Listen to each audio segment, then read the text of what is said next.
You're listening to the Experiencing God Day by Day podcast, brought to you by Blackaby Ministries International.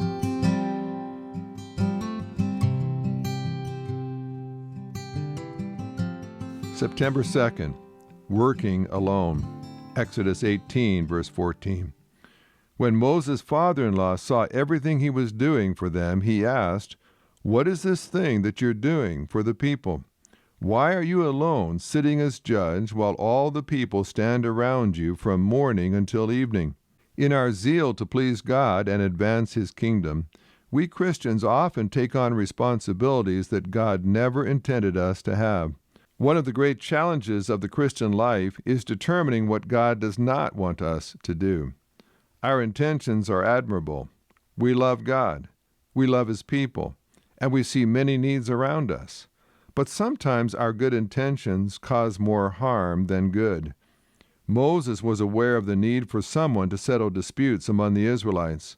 Someone had to help those former slaves learn how to live together as the people of God.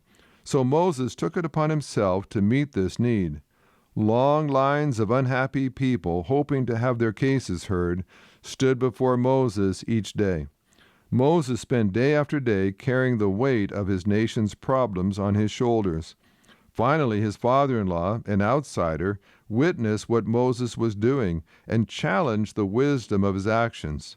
Moses was taking on more than he could handle.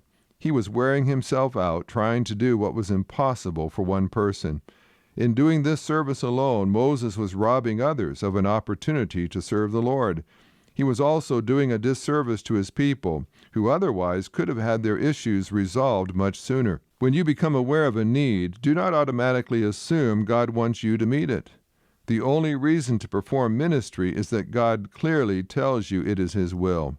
If you are feeling overwhelmed by all that you are doing, you are probably doing more than God has asked.